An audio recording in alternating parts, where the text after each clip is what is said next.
508 divisé par 5.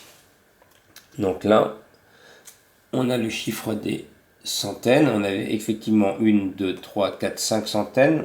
On a 0 dizaine, donc je n'ai pas représenté de dizaine. Et on a 8 unités, 5 et 3, 8. Donc ici, je vais prendre les centaines et je vais calculer ici les centaines au quotient. Donc combien de paquets de 5 centaines je peux faire? J'en fais un. J'ai un paquet de 5 centaines. 1 fois 5 égale 5. Donc sur les 5 centaines, j'en ai utilisé 5, donc il m'en reste 0. Maintenant je vais calculer les dizaines. Alors les dizaines, j'en ai combien? J'en ai 0. Donc combien de paquets de 5 je fais avec 0 dizaines? La réponse c'est 0. Et voilà pourquoi c'est important de le noter ici. Centaines, dizaines et unités, parce que si on ne le fait pas, on risque de chanter cette étape et de ne pas mettre de 0 et se retrouver avec un résultat à 2 chiffres au quotient, alors que le résultat il va faire 3 chiffres.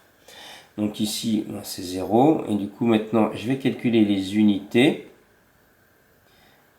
J'ai 8 unités que je baisse, c'est plus facile à calculer. Combien de paquets de 5 je fais dans 8? La réponse c'est 1 aussi, et on voit bien qu'il va me rester 3. Donc 1 fois 5 égale 5. Sur les 8 unités, j'en ai utilisé 5 pour faire un paquet de 5. Donc il me reste 3. Donc voilà le résultat de l'opération. On peut utiliser la formule d'Euclide pour vérifier l'opération. Donc Q c'est 101, c'est le quotient. Petit d c'est 5, c'est le diviseur. Le reste ici est égal à 3. Et si jamais on ne se trompe pas en faisant la vérification, on doit trouver grand D, le dividende, qui fait 508. Donc 101 fois 5, c'est facile, hein.